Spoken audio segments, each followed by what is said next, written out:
कैसे किया जाए, इसके लिए इन्होंने पूरे एडवोकेट से पूरे संपर्क में है। और जो आपकी फाइल्स हैं पूरी, जो डॉक्यूमेंट्स राजस्थान हाई कोर्ट और जो मुकेश कुमार रॉयल के नाम से जो फाइल थी, अन्य जो फाइल्स थी, सारे यूज किए गए हैं। पूरी तरह से फाइल को इसी तरह से यूज किया गया कि बीएड बाहर हो।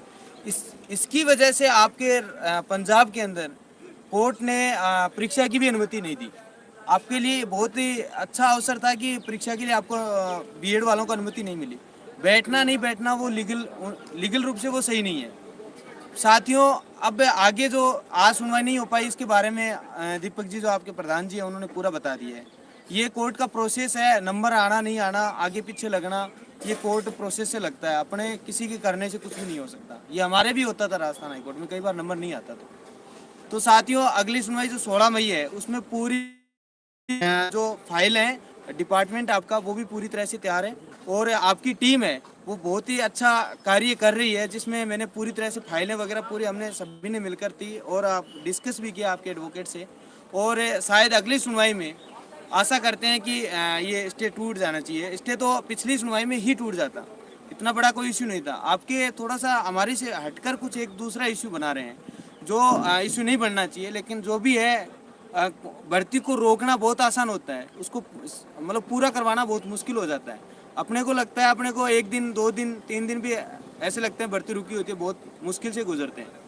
साथियों, जो बोर्ड का इश्यू है वो इसके ऊपर भी पूरी प्लानिंग से आपके डिपार्टमेंट और आप एडवोकेट्स अपने जो सारे पूरी तैयारी के साथ थे, लेकिन वो समय अभाव की वजह से नहीं हो पाया। और आगे और अच्छी रणनीति बनेगी। यदि 10-12 दिन मिले हैं तो इसमें आपकी टीम फिर से एक रणनीति के तहत फिर से कार्य करेगी। तो साथियों, आप फुल सपोर्ट करें इनको, जिस तरीके से ये आपसे रिक्वेस्ट करें उनका इस तरह से सपोर्ट करना चाहिए।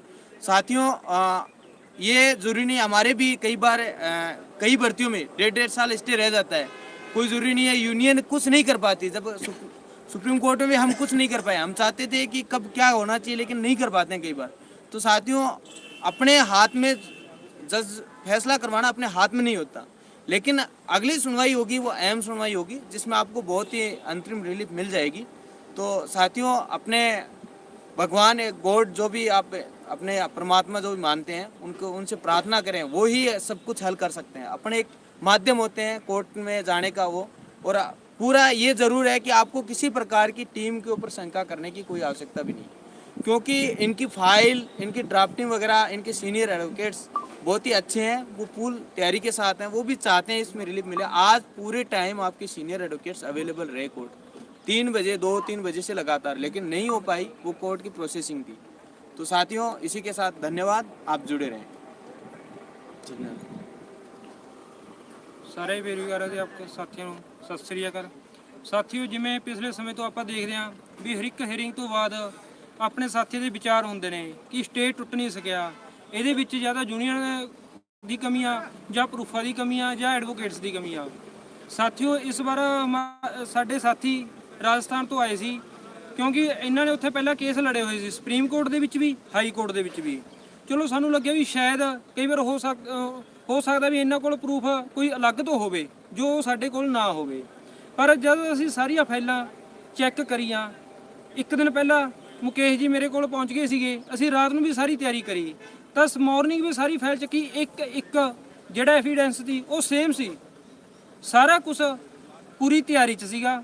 ਪਰ ਜਿਹੜਾ ਪ੍ਰੋਬਲਮ ਹੋ ਰਹੀ ਆ, ਪ੍ਰੋਬਲਮ ਆਪਣੇ ਇਕੱਲਾ ਬੀਐਡ ਐਲੀਜੀਬਲ ਨੋਟ ਐਲੀਜੀਬਲ ਵਾਲਾ ਮੈਟਰ ਨਹੀਂ, ਆਪਣੇ ਹੋਰ ਵੀ ਮੈਟਰ ਨੇ, ਜਿੰਨਾ ਕਰਕੇ ਬੀਐਡ ਵਾਲੇ ਨੇ ਜਿਹੜੇ ਉਹਨਾਂ ਨੂੰ ਡੇਟ ਲੈਣੀ ਆਸਾਨ ਹੁੰਦੀ ਆ, ਪਰ ਕਿਸੇ ਚੀਜ਼ ਦਾ ਫੈਸਲਾ ਕਰਵਾਉਣਾ ਬਹੁਤ ਮੁਸ਼ਕਿਲ ਹੁੰਦਾ। ਉਹਨਾਂ ਨੇ ਫੈਸਲਾ ਨਹੀਂ ਕਰਵਾਉਣਾ ਕਿਉਂਕਿ ਉਹਨਾਂ ਨੂੰ ਪਤਾ ਵੀ ਫੈਸਲੇ ਤੋਂ ਅਸੀਂ ਹਾਰ ਚੁੱਕੇ ਹਾਂ ਤੇ ਫੈਸਲਾ ਉਹਨਾਂ ਨੇ ਕਰਵਾਉਣਾ ਨਹੀਂ ਹੈਗਾ। ਸਿਰਫ ਉਹਨਾਂ ਦਾ ਮਕਸਦ ਕੀ ਨਹੀਂ ਹੁੰਦੀ, ਉਹਨਾਂ ਦੀ ਜਿਹੜੀ ਪੂਰੀ ਤਾਕਤ ਆ ਉਹ ਡੇਟ ਲੈਣ ਤੇ ਹੁੰਦੀ ਆ। ਇੰਨਾ ਮਾੜਾ ਕੋਈ ਵੀ ਨਹੀਂ ਹੁੰਦਾ ਕਿ ਇੱਕ ਆਪਣਾ ਪੂਰਾ ਜ਼ੋਰ ਲਾ ਕੇ ਡੇਟ ਨਾ ਲੈ ਸਕੇ। ਤਾਂ ਸਾਡਾ ਮਕਸਦ ਹੁੰਦਾ ਉਹਨਾਂ ਨੂੰ ਹਰਾਉਣਾ, ਸਟੇ ਤੜਵਾਉਣਾ, ਭਰਤੀ ਪੂਰੀ ਕਰਵਾਉਣਾ। ਉਹ ਵੀ ਇੱਕ ਮੈਟਰ ਤੇ ਨਹੀਂ, ਸਾਨੂੰ 2-3 ਮੈਟਰ ਤੇ ਜਾ ਕੇ ਜਿਹੜਾ ਉਹ ਡਿਫੈਂਡ ਕਰਨਾ ਪੈ ਰਿਹਾ, ਜਿਹਦੇ ਵਿੱਚ ਸਮਾਂ ਲੱਗ ਜਾਂਦਾ ਗਾ। ਪਹਿਲਾਂ ਵੀ ਉਹਨਾਂ ਨੇ ਫਸਟ ਬੈਂਚ ਤੇ ਜਿਹੜੀ ਸਟੇ ਲੈਣ ਦੀ ਕੋਸ਼ਿਸ਼ ਕੀਤੀ, ਪਰ ਉਹਨਾਂ ਨੂੰ ਨਾ ਤਾਂ ਸਟੇ ਮਿਲੀ ਤੇ ਨਾ ਹੀ ਉਹਨਾਂ ਨੂੰ ਫਾਰਮ ਅਪਲਾਈ ਕਰਨ ਦੀ ਅਪਰੂਵਲ ਮਿਲੀ। ਇਹ ਹੋਇਆ ਇਕੱਲੇ ਪੰਜਾਬ ਦੇ ਵਿੱਚ, ਸਾਰੇ ਕਿਤੇ ਬੀਐਡ ਨੂੰ ਅਪਰੂਵਲ ਮਿਲ ਗਈ ਸੀ, ਪਰ ਇਕੱਲਾ ਪੰਜਾਬ ਇਹੋ ਜਿਹਾ ਸੀ ਸੂਬਾ ਸੀ ਜਿੱਥੇ ਉਹਨਾਂ ਨੂੰ ਕੋਈ ਅਪਰੂਵਲ ਨਹੀਂ ਮਿਲੀ ਸੀ ਬੀਐਡ ਨੂੰ ਕੰਸੀਡਰ ਹੋਣ ਦੀ। ਜਿਨ੍ਹਾਂ ਦੇ ਐਵੀਡੈਂਸ ਦਿਖਾਉਣ ਤੋਂ ਬਾਅਦ ਵੀ ਰਾਜਸਥਾਨ ਦੇ ਵਿੱਚ ਇਹਨਾਂ ਨੂੰ ਜਿਹੜੀ ਆਪਣੀ ਕੋਰਟ ਦੀ ਕਾਰਵਾਈ ਦੀ ਉਹਦੇ ਵਿੱਚ ਹੈਲਪ ਮਿਲੀ। ਪਰ ਸਾਥੀਓ ਡਬਲ ਬੈਂਚ ਤੇ ਇੱਕ ਵਾਰ ਸਟੇ ਫੇਰ ਹੋ ਜਾਂਦਾ, ਕਿਉਂਕਿ ਉਹਨਾਂ ਦੇ ਪੱਖ ਦੇ ਵਿੱਚੋਂ ਕੁਝ ਜੱਜਮੈਂਟ ਆਈ ਹੋਈ ਸੁਪਰੀਮ ਕੋਰਟ ਦੀ, ਜਿਹਦੀ ਕਰਕੇ ਸਟੇ ਹੋ ਗਿਆ। ਪਰ ਪਿਛਲੇ ਸਮੇਂ ਦੇ ਵਿੱਚੋਂ ਨਾ ਤਾਂ ਐਨਸੀਟੀ ਜਵਾਬ ਦੇ ਰਹੀ ਸੀ ਕੋਈ, ਨਾ ਯੂਨੀਅਨ ਆਫ ਇੰਡੀਆ ਜਵਾਬ ਦੇ ਰਹੀ ਸੀ। 18 ਤਰੀਕ ਨੂੰ ਐਨਸੀਟੀ ਦਾ ਜਵਾਬ ਆਇਆ ਸੀ, ਉਸ ਤੋਂ ਬਾਅਦ 23 ਤਰੀਕ ਨੂੰ ਜਿਹੜਾ ਹੈਗਾ ਯੂਨੀਅਨ ਆਫ ਇੰਡੀਆ ਦਾ ਜਵਾਬ ਆਇਆ। ਉਹਨਾਂ ਦੀ ਪ੍ਰੋਸੀਡਿੰਗਸ ਕੰਪਲੀਟ ਹੋਈ ਆ, ਪਰ ਉਸ ਤੋਂ ਬਾਅਦ ਵੀ ਬੀਐਡ ਵਾਲੇ ਨੇ ਇੱਕ ਚਾਲ ਚੱਲਦੇ ਹੋਏ, ਤੁਸੀਂ ਸਾਰੇ ਪੜ੍ਹੇ ਲਿਖੇ ਹੋ, ਆਰਡਰ ਜ਼ਰੂਰ ਪੜ੍ਹਿਆ ਕਰੋ। ਆਰਡਰ ਦੇ ਵਿੱਚ ਉਹਨਾਂ ਨੇ ਲਿਖਿਆ ਹੋਇਆ ਸੀਗਾ ਵੀ ਜਿਹੜਾ ਇਹਦਾ ਜਵਾਬ ਆ ਸੀਐਮ ਲਾਈ ਸੀ ਸਟੇ ਤੜਵਾਉਣ ਦੀ, ਵੀ ਉਹਦਾ ਤੁਸੀਂ ਜਵਾਬ ਆ ਜਿਹੜਾ ਉਹ ਰਿਪਲਾਈ ਕਰੋ। ਪਰ ਇੱਕ ਵਾਰ ਡੇਟ ਵਿੱਚ ਦੀ ਐਕਸਟੈਂਡ ਹੋਣ ਕਰਕੇ ਵੀ ਬੀਐਡ ਨੇ ਉਹਨਾਂ ਦਾ ਕੋਈ ਰਿਪਲਾਈ ਨਹੀਂ ਲਿਆ, ਕਿਉਂਕਿ ਉਹਨਾਂ ਨੇ ਡੇਟ ਲੈਣੀ ਸੀ। ਜੱਜ ਉਹਨਾਂ ਨੂੰ ਉੱਥੇ ਬੋਲ ਵੀ ਸਕਦਾ, ਉਹ ਜੱਜ ਸਾਹਿਬ ਤੇ ਡਿਪੈਂਡ ਆ ਕਿ ਉੱਥੇ ਉਹਨਾਂ ਤੇ ਕਿੱਦਾਂ ਸਟੈਂਡ ਕਰਦੇ ਨੇ, ਉਹਨਾਂ ਦੇ ਰਿਪਲਾਈ ਨੂੰ ਉਹ ਨਿਗਲੈਕਟ ਕਰਦੇ ਨੇ ਜਾਂ ਉਹਨਾਂ ਤੋਂ ਦੁਬਾਰਾ ਸਮਾਂ ਦਿੰਦੇ ਨੇ। ਕੁਝ ਚੀਜ਼ਾਂ ਨੇ ਜਿਹੜੀਆਂ ਉਹ ਸਾਡੇ ਵੀ ਹੱਥ ਦੇ ਵਿੱਚ ਨਹੀਂ ਹੁੰਦੀਆਂ, ਯੂਨੀਅਨ ਦੇ ਜਾਂ ਵਕੀਲਾਂ ਦੇ, ਉਹ ਜੱਜ ਸਾਹਿਬ ਦੇ ਹੱਥ ਦੇ ਵਿੱਚ ਹੁੰਦੀਆਂ ਨੇ। ਇਸ ਵਾਰ ਉਹਨਾਂ ਨੇ ਸਾਡੇ ਸੁਣਨ ਦੇ ਵਿੱਚ ਇਹ ਆ ਰਿਹਾ ਸੀ, ਪਰ ਉਹਨਾਂ ਨੇ ਹਜੇ ਪੇਸ਼ ਕਰਿਆ ਜਾਂ ਨਾ ਕਰਿਆ ਉਹ ਥੋੜੇ ਸਮੇਂ ਦੇ ਵਿੱਚ ਪਤਾ ਲੱਗੂਗਾ। ਸ਼ਾਇਦ ਉਹਨਾਂ ਨੇ ਜਵਾਬ ਲੈ ਕੇ ਆਏ ਸੀ, ਪਰ ਜਵਾਬ ਉਹਨਾਂ ਨੇ ਹਜੇ ਵੀ ਪੇਸ਼ ਨਹੀਂ ਕਰਿਆ, ਕਿਉਂਕਿ ਉਹਨਾਂ ਦਾ ਮਕਸਦ ਸਿਰਫ ਡੇਟ ਲੈਣਾ, ਅੱਗੇ ਹੀਅਰਿੰਗ ਨੂੰ ਅੱਗੇ ਕਰਵਾਉਣਾ, ਜਿੱਤਣਾ ਉਹਨਾਂ ਦਾ ਮਕਸਦ ਉਹ ਹੱਥ ਖੜੇ ਕਰ। ਡੇਟ ਲੈਣਾ ਕੋਈ ਵੱਡੀ ਗੱਲ ਨਹੀਂ, ਸਾਨੂੰ ਸਾਡਾ ਕੇਸ ਖਰਾਬ ਨਾ ਹੋ ਜੇ, ਸਾਡੀ ਭਰਤੀ ਕਿਸੇ ਵੀ ਪੁਆਇੰਟ ਦੇ ਭਰਤੀ ਨੂੰ ਕੋਈ ਆਂਚ ਨਾ ਆ ਜੇ, ਕਿਉਂਕਿ ਇੱਕ ਭਰਤੀ ਦੇ ਪਹਿਲਾਂ ਇਹ ਸਾਰਾ ਕੁਝ ਹੋ ਚੁੱਕਿਆ ਹੈਗਾ। ਉਸ ਭਰਤੀ ਤੇ ਹੋਣ ਦੇ ਬਾਵਜੂਦ ਵੀ ਅਸੀਂ ਭਰਤੀ ਨੂੰ ਪੂਰਾ ਕਰਵਾਉਣ ਦੀ ਕੋਸ਼ਿਸ਼ ਕਰ ਰਹੇ ਹਾਂ। ਉਹ ਕਿਵੇਂ ਕਰ ਰਹੇ ਹਾਂ ਤੇ ਉਹ ਕਿਵੇਂ ਸਾਡੇ ਲਈ ਐਵੀਡੈਂਸ ਨੇ, ਕੀ ਸਾਡੇ ਵਿਰੋਧ 'ਚ, ਕੀ ਸਾਡੇ ਪੱਖ 'ਚ ਆ, ਕੁਝ ਗੱਲਾਂ ਨੇ ਅਸੀਂ ਤੁਹਾਡੇ ਨਾਲ ਸ਼ੇਅਰ ਨਹੀਂ ਕਰ ਸਕਦੇ, ਕਿਉਂਕਿ ਉਹ ਸਾਨੂੰ ਵੀ ਪਤਾ ਵੀ ਕੁਝ ਚੀਜ਼ਾਂ ਹੋਣ ਦੇ ਬਾਵਜੂਦ ਵੀ ਉਹ ਅਸੀਂ ਇਹ ਸਾਬਤ ਕਰਨਾ ਚਾਹੁੰਦੇ ਵੀ ਉਹ ਚੀਜ਼ਾਂ ਨਹੀਂ ਹੋਈਆਂ, ਸਭ ਕੁਝ ਹੈਗਾ। ਕੁਝ ਚੀਜ਼ਾਂ ਨਾ ਹੋਣ ਦੇ ਬਾਵਜੂਦ ਵੀ ਅਸੀਂ ਇਹ ਗੱਲ ਕਰ ਰਹੇ ਹਾਂ ਵੀ ਕੁਝ ਚੀਜ਼ਾਂ ਹੈਗੀਆਂ ਨੇ ਜਿੰਨਾ ਕਰਕੇ ਇਹ ਭਰਤੀ ਤੇ ਕੋਈ ਹੋਰ ਫੈਕਟ ਨਹੀਂ ਹੈਗਾ, ਓਨਲੀ ਮੈਟਰ ਹੈ ਜੋ ਬੀਐਡ ਤੇ ਈਟੀਟੀ ਦਾ। ਤਾਂ ਸਾਥੀਓ ਥੋੜੇ ਸਿਆਣੇ ਬਣੋ, ਤੁਸੀਂ ਵੀ ਮੈਟਰ ਨੂੰ ਸਮਝਿਆ ਕਰੋ, ਮੈਟਰ ਕੀ ਹੈ ਤੇ ਹੁਣ ਕੀ ਚੱਲ ਰਿਹਾ। ਤਾਂ ਇਸ ਦੇ ਵਿੱਚ ਯੂਨੀਅਨ ਦਾ ਸਾਥ ਦਿਓ ਤਾਂ ਕਿ ਉਹ ਅੱਗੇ ਜਿਹੜੇ ਉਹ ਜਿੱਤ ਨੂੰ ਬਰਕਰਾਰ ਰੱਖੇ ਤੇ ਤੁਹਾਡੇ ਸਾਰਿਆਂ ਨੂੰ ਜੁਆਇਨ ਕਰਵਾ ਸਕੇ, ਕਿਉਂਕਿ ਜੁਆਇਨ ਕਰਵਾਉਣਾ ਇੱਕ ਬਹੁਤ ਵੱਡਾ ਇਸ਼ੂ ਬਣਿਆ ਹੋਇਆ। ਇਸ਼ੂ ਕੀ ਆ? ਭਰਤੀ ਦੇ ਵਿੱਚ ਕਮੀਆਂ ਨੇ ਜੋ ਬਹੁਤ ਜ਼ਿਆਦਾ ਨੇ, ਜਿਹੜੀ ਆਪਾਂ ਨੂੰ ਸਾਰਿਆਂ ਨੂੰ ਸਰਕਾਰ ਦੀ ਵੀ ਐਨਸੀਟੀ ਦੀ ਸਾਰੇ ਦੀ ਜਿਹੜੀ ਜ਼ਿੰਮੇਵਾਰੀ ਉਹ ਇੱਕ ਯੂਨੀਅਨ ਨੂੰ ਨਿਭਾਉਣੀ ਪੈ ਰਹੀ ਆ। ਐਨਸੀਟੀ ਦੀ ਜ਼ਿੰਮੇਵਾਰੀ, ਯੂਨੀਅਨ ਆਫ ਇੰਡੀਆ ਦੀ ਜ਼ਿੰਮੇਵਾਰੀ, ਪੰਜਾਬ ਸਰਕਾਰ ਦੀ ਜ਼ਿੰਮੇਵਾਰੀ, ਜੋ ਜ਼ਿੰਮੇਵਾਰੀ ਇਹਨਾਂ ਨੇ ਨਿਭਾਉਣੀ ਤੇ ਉਹ ਇਕੱਲੇ ਹੀ ਯੂਨੀਅਨ ਨੂੰ ਨਿਭਾਉਣੀਆਂ ਪੈ ਰਹੀਆਂ ਨੇ, ਜਿਹੜੀਆਂ ਸ਼ੁਰੂ ਤੋਂ ਹੀ ਨਿਭਾਉਂਦਾ ਰਿਹਾ ਗਾ। ਤੇ ਉਹਦੇ ਲਈ ਕੁਝ ਸਮਾਂ ਲੱਗ ਸਕਦਾ। ਇੰਨਾ ਕੁ ਤੁਸੀਂ ਵੀ ਸਿਆਣੇ ਬਣੋ ਵੀ ਜੋ ਸਭ ਕੁਝ ਹੁੰਦਾ ਨਾ ਜੱਜ ਦੇ ਹੱਥ 'ਚ ਹੁੰਦਾ, ਯੂਨੀਅਨ ਦੇ ਹੱਥ ਦੇ ਵਿੱਚ ਕੁਝ ਵੀ ਨਹੀਂ ਹੁੰਦਾ।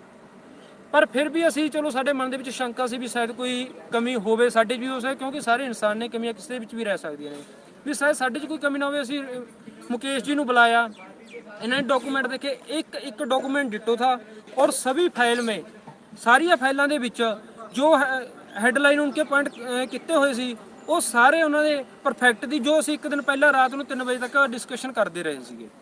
ਤਾਂ ਸਾਥੀਓ ਕਿਤੇ ਕੋਈ ਕਮੀ ਨਹੀਂ ਹੈਗੀ, ਸਿਰਫ ਕਮੀਆਂ ਤਾਂ ਤੁਹਾਡੀ ਸੋਚ ਦੇ ਵਿੱਚ ਆ, ਕਮੀਆਂ ਤੁਹਾਡੀ ਸਮਝ ਦੇ ਵਿੱਚ ਆ, ਕਿਉਂਕਿ ਜੋ ਚੀਜ਼ਾਂ ਹੁੰਦੀਆਂ ਨੇ ਤੁਸੀਂ ਸਾਡੀ ਜਗ੍ਹਾ ਤੇ ਆ ਕੇ ਦੇਖੋ, ਉਹ ਚੀਜ਼ਾਂ ਨੂੰ ਕਰਵਾਉਣਾ ਬਹੁਤ ਔਖਾ ਹੁੰਦਾ, ਕਹਿਣਾ ਬਹੁਤ ਸੌਖਾ ਹੁੰਦਾ। ਮੈਂ ਕਹਿੰਦਾ ਜੇ ਜੱਜ ਅੱਜ 20 ਮਿੰਟ ਹੋਰ ਰੁਕ ਜਾਂਦਾ, ਪਰ ਨਹੀਂ ਰੁਕਿਆ।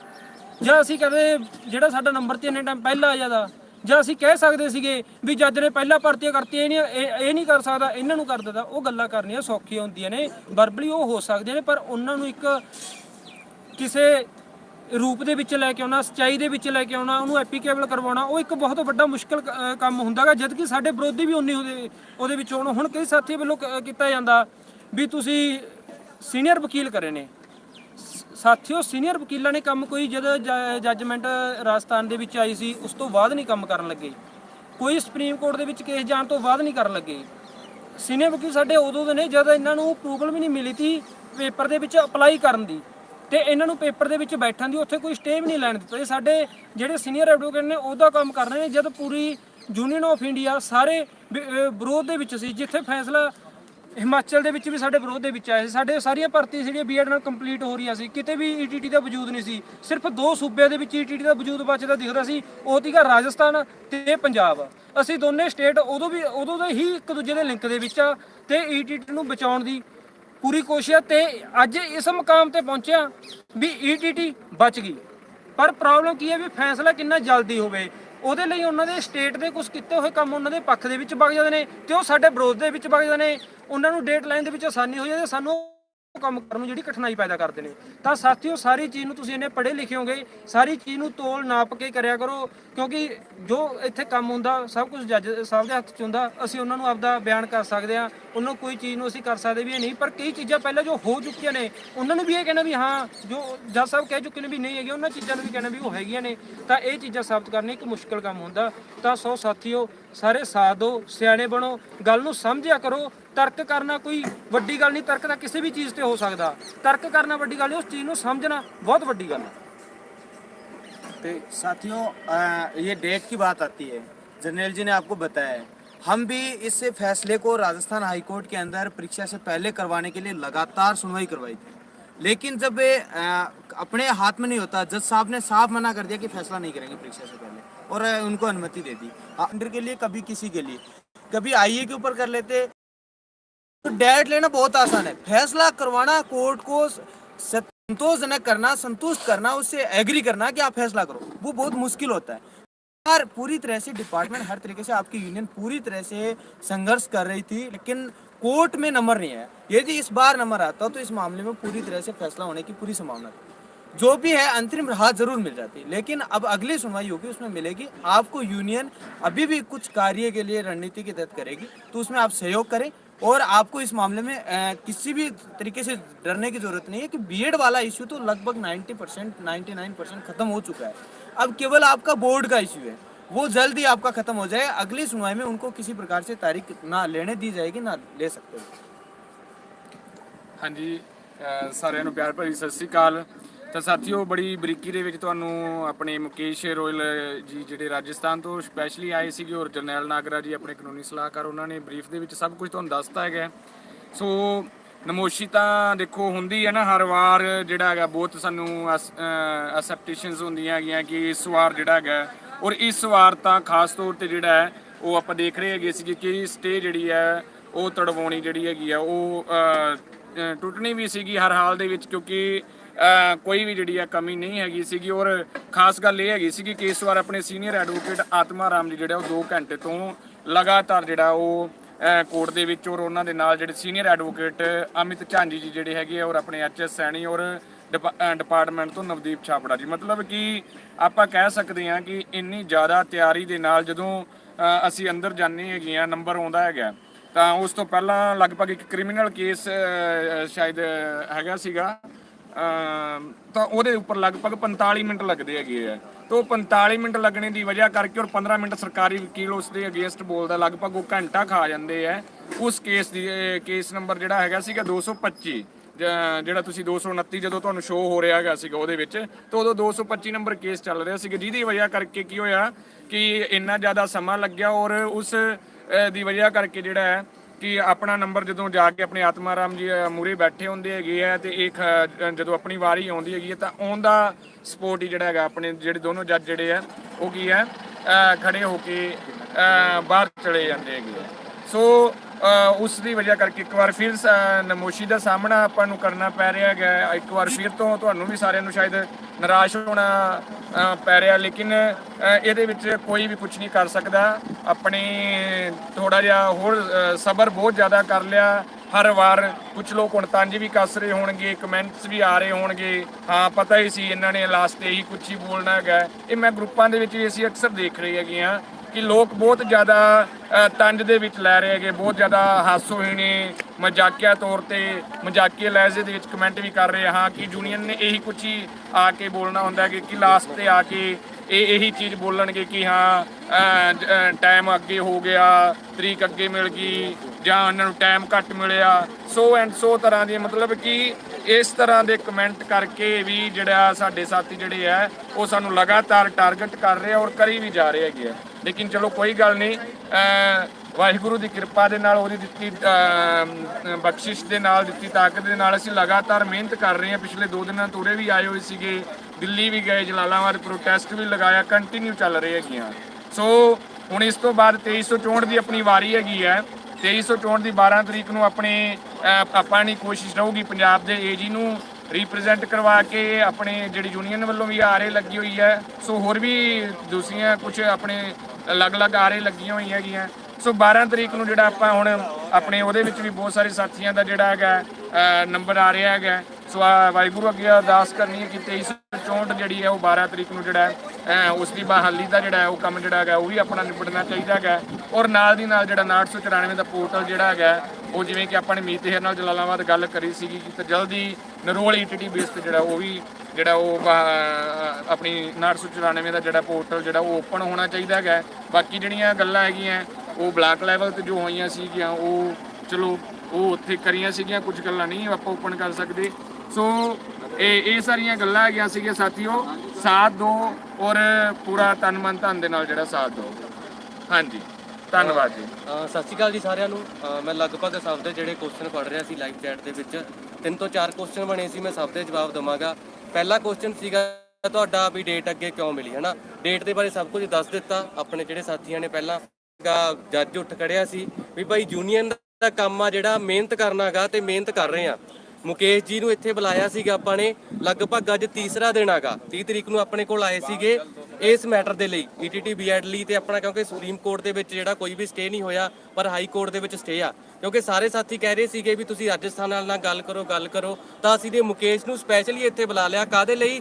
ਵੀ ਇਹਨਾਂ ਨੇ ਜਿਹੜਾ ਉੱਥੋਂ ਕੇਸ ਆ ਜਿਹੜਾ ਜਿੱਤਿਆ ਹੋਇਆ ਹੈਗਾ, ਠੀਕ ਆ ਨਾ। ਅਸੀਂ ਆਪਦੇ ਵੱਲੋਂ ਪੂਰੀ ਮਿਹਨਤ ਕਰ ਰਹੇ ਹਾਂਗੇ, ਠੀਕ ਹੈ। ਬਾਕੀ ਜਿਹੜਾ ਜੱਜ ਉੱਠ ਗਿਆ ਤਾਂ ਇਸ ਦੇ ਵਿੱਚ ਯੂਨੀਅਨ ਦੀ ਜਾਂ ਸਟੇਟ ਕਮੇਟੀ ਦੀ ਕੋਈ ਗਲਤੀ ਨਹੀਂ ਹੈਗੀ, ਕਿਉਂਕਿ ਇੱਥੇ ਜਿਹੜਾ ਹੈਗਾ ਸ਼ਾਰਟ ਆਊਟ ਆ ਜਿਹੜੀ ਸਟੇ ਬ੍ਰੇਕ ਕਰਨੀ ਆ ਉਹ ਜੱਜ ਨੇ ਕਰਨੀ ਆ। ਸਾਡਾ ਮਕਸਦ ਪਰਫੈਕਟ ਜਿਹੜਾ ਹੈਗਾ ਆਰਗੂਮੈਂਟ ਰੱਖਣਾ, ਆਰਗੂਮੈਂਟ ਪੇਸ਼ ਕਰਨਾ, ਉਹ ਸਾਡੇ ਵੱਲੋਂ ਹੋ ਰਿਹਾ ਹੈਗਾ, ਠੀਕ ਹੈ। ਤੁਸੀਂ ਬਾਰ-ਬਾਰ ਕਹਿ ਰਹੇ ਸੀ ਵੀ ਰਾਜਸਥਾਨ ਨਾਲ ਕੰਟੈਕਟ ਕਰੋ। 3 ਦਿਨਾਂ ਤੋਂ ਸਾਡੇ ਨਾਲ ਹੀ ਸੀ ਮੁਕੇਸ਼, ਜਿਹੜਾਗਾ 3 ਦਿਨਾਂ ਤੋਂ ਅਸੀਂ ਮੀਟਿੰਗਾਂ ਕਰ ਰਹੇ ਸੀ ਵਕੀਲਾਂ ਦੇ ਨਾਲ। ਦੂਸਰਾ ਕੁਐਸਚਨ ਸੀਗਾ ਸਾਰੇ ਸਾਥੀਆਂ ਦਾ, ਮੈਨੂੰ ਉਮੀਦ ਆ ਵੀ ਤੁਸੀਂ ਸੈਟੀਸਫਾਈ ਹੋ ਗਏ ਹੋਵੋਗੇ ਪਹਿਲੇ ਕੁਐਸਚਨ ਤੋਂ। ਦੂਸਰਾ ਸੀਗਾ CM ਵਾਲਾ, ਜਿੱਤੇ ਸਾਰੇ ਜਿਹੜੇ ਕਹਿ ਰਹੇ ਸੀ ਵੀ CM ਲਾਓ, ਡੇਟ ਅੱਗੇ ਲਾਉਣ ਲਈ। ਸਾਥੀਓ ਸਭ ਤੋਂ ਪਹਿਲਾਂ ਤਾਂ ਮੇਰਾ ਤੁਹਾਨੂੰ ਇੱਕ ਕੁਐਸਚਨ ਹੈਗਾ ਵੀ ਤੁਸੀਂ ਸਾਰੇ ਜਾਣੇ ਨਾ ਇੱਕ CM ਦਾ ਅਰਥ ਦੱਸ ਦਿਓ ਵੀ ਕੀ ਹੁੰਦਾ ਹੈਗਾ, ਹਨਾ। CM ਦਾ ਮਕਸਦ ਕੱਲਾ ਡੇਟ ਲੈਣਾ ਹੀ ਨਹੀਂ ਹੁੰਦਾ ਹੈਗਾ, ਠੀਕ ਹੈ ਨਾ। CM ਦਾ ਜਿਹੜਾ ਮਕਸਦ ਹੁੰਦਾ ਕੱਲਾ ਡੇਟ ਲੈਣਾ ਨਹੀਂ ਹੁੰਦਾ, ਉਹਦੇ ਵਾਸਤੇ ਇੱਕ ਬੇਸ ਦਾ ਵੀ ਹੋਣਾ ਬੜਾ ਜ਼ਰੂਰੀ ਆ। ਸੋ ਸਾਰੇ ਸਾਥੀਆਂ ਨੂੰ ਜਿੰਨੇ ਵੀ ਲਾਈਵ ਦੇਖ ਰਹੇ ਆ, ਮੈਨੂੰ ਇੱਕ ਜਿਹੜਾ ਸਾਡੀ ਕਮੇਟੀ ਨੂੰ ਵੀ ਇੱਕ ਜਿਹੜਾ ਤੁਸੀਂ ਬੇਸ ਚਾਹੁੰਦੇ ਹੋਗੇ ਵੀ CM ਲਾਉਣ ਦੇ ਲਈ ਬੇਸ ਜ਼ਰੂਰ ਦੱਸ ਦਿਓ ਵੀ ਕਿਸ ਬੇਸ ਤੇ ਲਾਉਣੀ ਆ। ਕਲੀਅਰ ਆ ਜੀ। ਤੇ ਤੀਸਰਾ ਸੀਗਾ ਵੀ ਅਸੀਂ ਤਾਂ ਬਾਈ ਹੈਲਪ ਕਰ ਰਹੇ ਆ, ਬਾਕੀ ਜੇ ਤੁਹਾਨੂੰ ਲੱਗਦੀ ਆ ਸਟੇਟ ਕਮੇਟੀ ਦੇ ਵਿੱਚ ਕਮੀ ਜਾਂ ETT ਕੇਡਰ ਦੇ ਜਿਹੜੇ ਵਰਕ ਕਰ ਰਹੇ ਅੱਗੋਂ ਉਹਨਾਂ 'ਚ ਕਮੀ ਲੱਗਦੀ ਆ ਤਾਂ ਤੁਸੀਂ ਇੱਕ ਕੰਮ ਕਰਿਓ, ਤੁਸੀਂ ਸਾਡੇ ਨਾਲ ਆਓ, ਅਸੀਂ ਦੇਖਾਂਗੇ ਤੁਹਾਨੂੰ। ਜੇ ਤੁਹਾਡਾ ਕੰਮ ਸਾਨੂੰ ਸਭ ਤੋਂ ਜਿਹੜਾ ਹੈਗਾ ਸਾਡੇ ਤੋਂ ਜ਼ਿਆਦਾ ਵਧੀਆ ਲੱਗਿਆ ਤਾਂ ਅਸੀਂ ਜਿਹੜਾ ਆਪਦੇ ਅਹੁਦੇ ਛੱਡ ਦਾਂਗੇ ਤੇ ਤੁਹਾਨੂੰ ਦੇ ਦੇਵਾਂਗੇ। ਸੋ ਧੰਨਵਾਦ ਜੀ, ਤਿੰਨਾਂ ਦੇ ਜਵਾਬ ਤੁਹਾਨੂੰ ਦੇ ਦਿੱਤੇ ਤੇ ਤੁਸੀਂ ਸਾਡੇ ਨਾਲ ਜਿਹੜਾ ਹੈਗਾ CM ਦੇ ਬੇਸ ਵਾਲੇ ਤੇ ਜ਼ਰੂਰ ਗੱਲ ਕਰਿਓ। ਧੰਨਵਾਦ ਜੀ।